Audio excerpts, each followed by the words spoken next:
The liger is probably the most popular hybrid animal and an incredibly large cat. You won't see them in the wild. People most deliberately breed them. Lions and tigers don't even inhabit the same areas.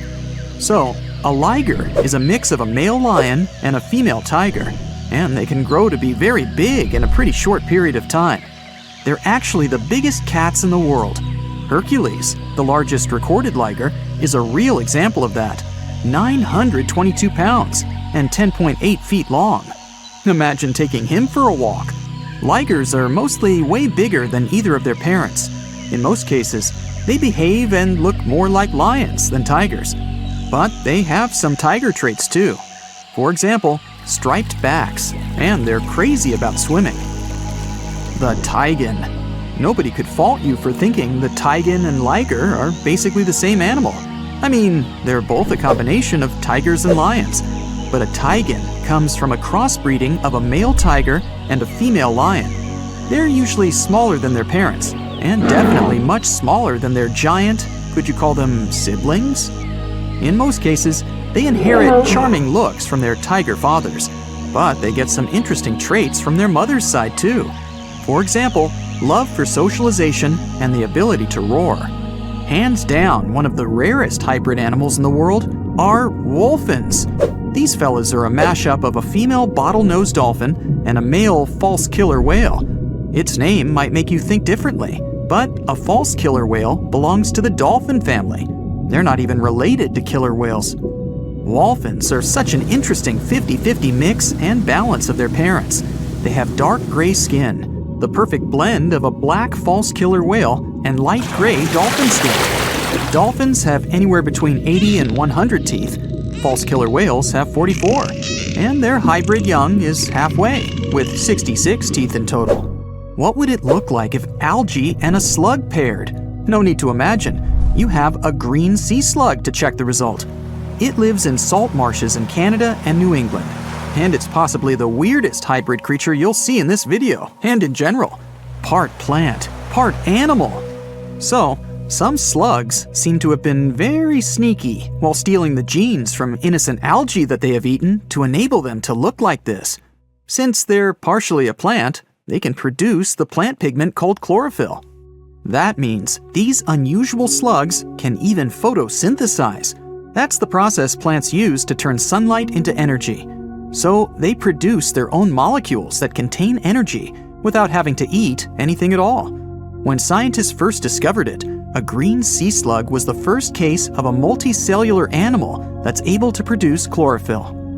What do you get when you mix a male leopard and a female lion? You get an interesting hybrid called a lepin. These animals grow to be almost as big as lions, but they still have shorter legs, similar to their father leopard. They inherit some of his other traits too, like a love for climbing and swimming. You can have a union with a male lion and a female leopard too, and the result is called a leopard. Male lions are usually around 10 feet long and weigh about 500 pounds. The female leopard is way smaller, only 5 feet long, with a weight of about 80 pounds. The difference in size here is too big, so this pairing really doesn't happen that often. Okay, how about a buffalo and a cow? When you were little, maybe you thought that they could be a good match, but in reality, the combination creates an unusual hybrid animal called a beefalo.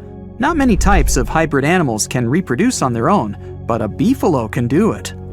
When a grizzly and a polar bear get together, it results in a growler bear, or grizzly bear, or grizzlar, whichever you like the most. You can see them even in the wild. These two types of bears have a mutual contempt for one another. Yep, they're not good at living together in a mutual habitat.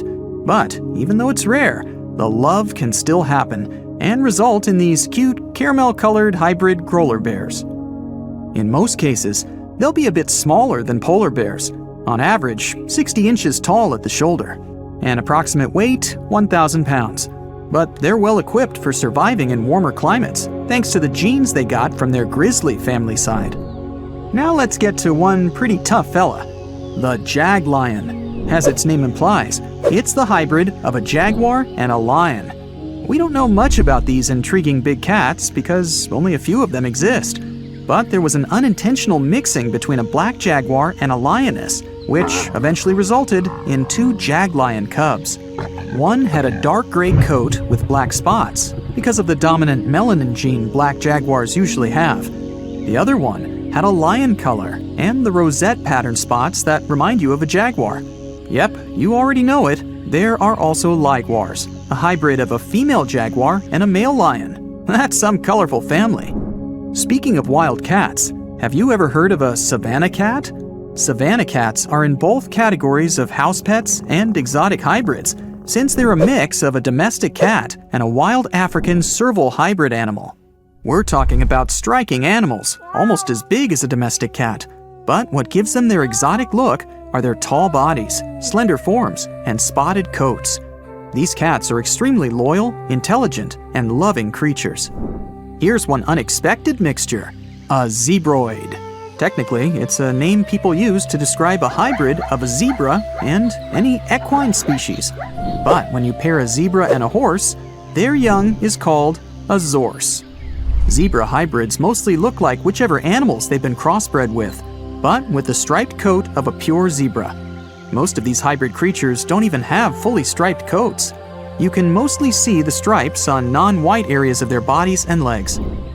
Speaking of zebra hybrids, check out this adorable creature. It's called a zonkey, or zedonk, zebras, zenki. Take your pick. They're mostly either tan, gray, or brown in color. You'll distinguish them by unique stripes that are darkest on their legs and belly. Unlike some hybrids, such as the liger, zonkies can normally live in the wild. In fact, that's where you can find them, living life to the fullest across savannas and open woodland, mostly in Africa. Can you guess what a geep is? Yep, a combination of goat and sheep, and definitely one of the most adorable and cuddliest hybrid creatures in this video. Geeps are very rare. Some experts even believe it's possible that they're not true hybrids, but just sheep with certain genetic abnormalities. After all, sheep and goats do carry different numbers of chromosomes, which means cross-species mixes are almost impossible. When a camel and a llama get together, you get a cute little thing called a kama. Similar to beefalo, the kama also produces the best economic traits of both its parents. The first one was born in 1998. Kamas don't have camel humps. Their body is covered in soft, fleecy fur, similar to their llama side of the family. They can drink big amounts of water at a time, so they can survive with almost no water at all for pretty long periods. The coy wolf is a hybrid where nothing looks that unusual to most people, since the coyote and the wolf are not that drastically different in their looks. After all, these two species only diverged around 200,000 years ago. Now they're still able to mate and bring coy wolf cubs to the world. People living in eastern Canada and the US might be familiar with these smart, adaptable animals that inhabit their forests, neighborhood parks, or sometimes even cities. These hybrids have emerged over the past century or so, and they've picked up the characteristics of both their parents. When a coy wolf is fully grown, it's somewhere in between the size of both parents, but it's also 55 pounds heavier than pure coyotes and has a bigger jaw, longer legs, smaller ears, and a bushier tail. Check out the narluga, an extremely rare creature whose parents are a narwhal and a beluga whale. It's a pretty strange animal, but far from being lonely, they mostly live in the North Atlantic. Scientists had suspected their existence for decades. In 1990, they found an unusual-looking whale skull located in an Inuit hunter's tool shed in Greenland. People from that area said that there were other similar-looking animals, and they fit the description of neither a beluga whale nor a narwhal. People said they had gray skin, narwhal-like tails, and beluga-like flippers. Narwhals and beluga whales are similar in size, and they share a family, the Monodontidae family. So it may not even be that surprising that they're able to successfully breed in the wild.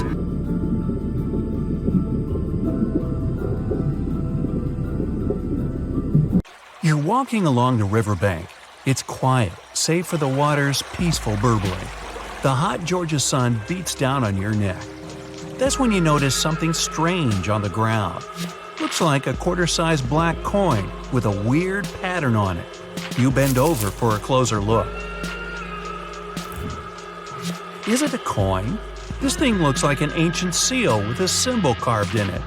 It's probably from some long-lost civilization. You could sell it and make a fortune. You crouch down on one knee to pick up your newfound treasure. As soon as your finger touches it, you pull your hand back as fear wells in your gut. It's hairy. Whatever, nothing a good cleaning won't fix. You go to pick it up again, digging your nails in the dirt around it to pull it out of the ground. That's when it moves. Your heart jumps in your throat. It's pounding so hard you can feel it in your head. The fear turns to horror when the coin wiggles its way out of the ground. It's no ancient treasure, it's a huge spider. A ravine trapdoor spider, to be precise. This hard, coin-looking growth on the back of its body serves as a shield. The eight-legged terrors burrow into the ground and plug it like a cork, so hungry enemies can't get to them. Or, giant confused humans like you. The spider is venomous, but its bite isn't toxic to humans. Whew, lucky you. But I didn't say you wouldn't feel it. Best stay away from those sizable pincer-like fangs. Ow! Well, so much for your riches. Perhaps fortune awaits you in Mexico's Baja California peninsula. You're walking on dried-up ground when you notice a long white stripe up ahead. You get closer. Oh, looks like a super long worm, you think to yourself. But it doesn't move like any worm you've ever seen. That's when you see it has arms and a head. This pale creature with black beady eyes is a Mexican mole lizard. It lives in the ground where all its dinner of insects and termites hang out. It rarely comes out, so you're pretty lucky to have seen this bizarre reptile. Now you're in a rainforest in northeastern Australia. Ahead, half hidden among the trees, you notice something large and round. This mysterious figure lying on the ground is covered in black hair. At first, you think it's a bear curled up sleeping. But that wouldn't make any sense. There are no bears down under. You're getting closer when a twig snaps under your foot. The thing hears you and springs to its legs. It turns to you, and you now see this is a bizarre and beautiful bird. That black hair is actually a thick coat of long, fine feathers. This formidable fowl has a bright blue head with a large horn on top. Is that a trumpet? No. It stands on two powerful legs with a dagger-like claw on each foot that can be as long as your hand. Take away those feathers, and you might mistake this thing for a velociraptor. But it's actually a cassowary, the most dangerous bird in the world. It could jump straight over your head if it wanted to, definitely high enough to kick you in the chest. And its blows are strong enough to break bone, not to mention that claw that can cut through anything like butter. This bird was made to hunt and avoid being hunted. Don't even consider running away, not unless you too can sprint over 30 miles per hour. Diving into that lake over there won't save you either. This bird is an excellent swimmer. Best just to back away slowly and hope it doesn't come after you. Another creature that proves it's best to keep your hands to yourself is the panda ant. The naming is obvious. It's black and white and furry like the beloved bamboo-chewing bear. This furry little bugger lives in the forests of Chile. But don't go to pet this fluffy little ant. What you're looking at is no ant at all. It's a species of wasp. That black and white coloring serves one purpose – to warn others of this insect's powerful sting. And if that doesn't make you back away, the wasp will let out a squeaking sound. It sounds cute to us humans, but it means a painful sting is around the corner. These insects are loners. They don't live in colonies and don't have nests. They're also parasites. A female panda ant lays eggs next to the larvae of another insect. Then the hatched babies use these larvae as food. Ew. Surely you've seen bugs that look like leaves and twigs. But what about a creature that looks like a beautiful orchid? You can find this fragrant flower in the forest or a green field among other plants. But make sure that's a flower you're leaning in toward to smell. If it's not, you risk being bitten by a praying mantis. The orchid mantis is nearly impossible to distinguish among the flowers. It has pink-white coloring with legs and claws that look identical to little petals. It uses its resemblance to the plant to hide from predators and hunt insects that love these flowers. A butterfly or a bee flies up to the flower when one of the petals starts moving. The unsuspecting meal might take it as simply the wind, but then the petal turns into a sharp claw that suddenly grabs the insect. Oh my, dinner is served. Now imagine you're in the jungles of Costa Rica. You notice a brown snake sitting on a tree branch in front of your face. The snake looks like it's about to strike. Wow, you want to run away as far as possible. But notice that this snake is unusually short, and it doesn't lash out at you. You wait, but the snake keeps staring at you. It doesn't even hiss.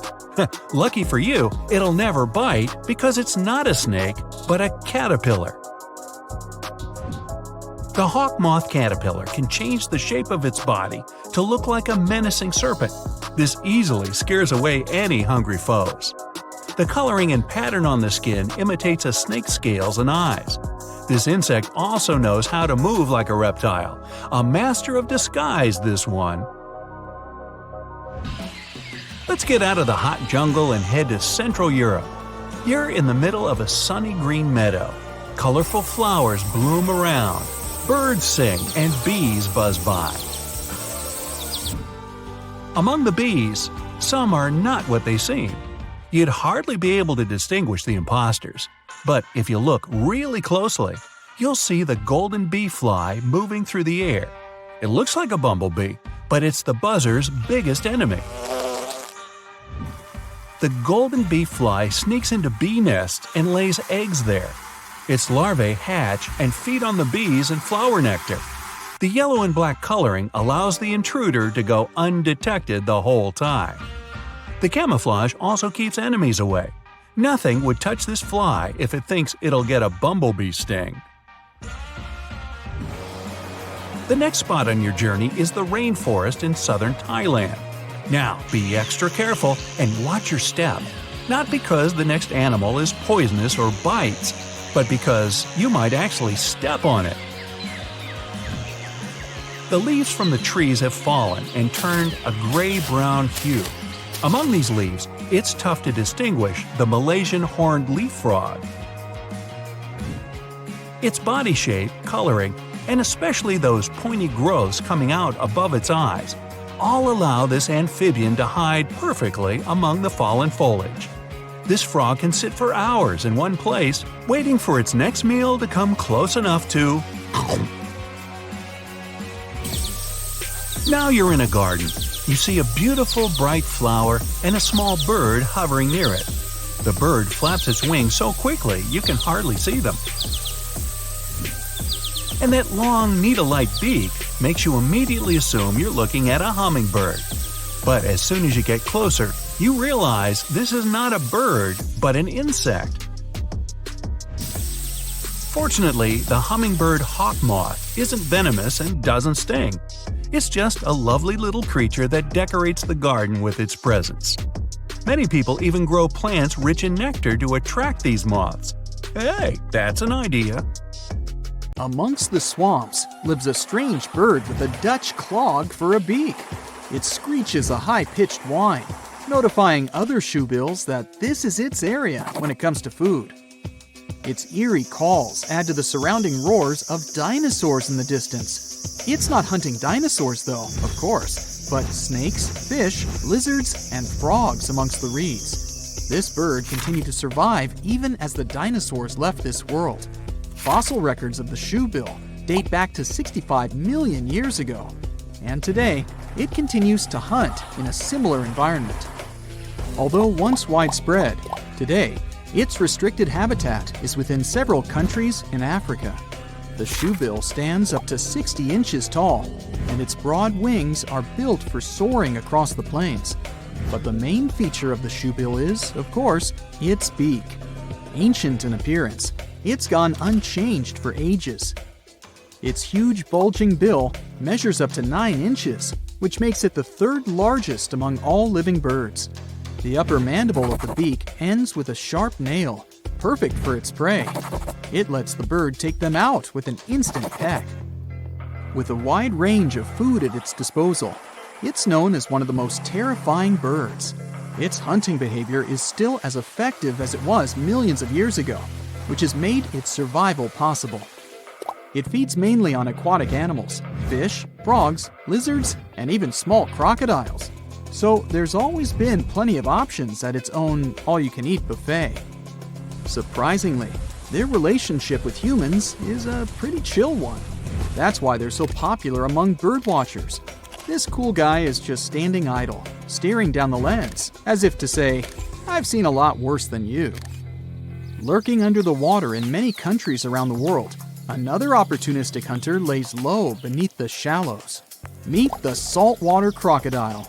With an appearance that just straight up tells you it's ancient. It's been around for over 240 million years. Once appearing a lot larger, they've always had a reputation of taking down whatever came too close, even dinosaurs. They survived many catastrophic events and have continued to adapt to each of them. As they continue to evolve, they've become the ultimate survivalists as we know them today. Still, they sit within their territory, waiting for anything to enter, even humans. They grow up to 20 feet and have a powerful bite that's stronger than any other animal. 30 times stronger than your bite. Just saying. Anything that ends up in its toothy cage can't escape. With scales and armor plates protecting it, there isn't an animal on Earth that hunts it, making the crocodile the ultimate apex predator.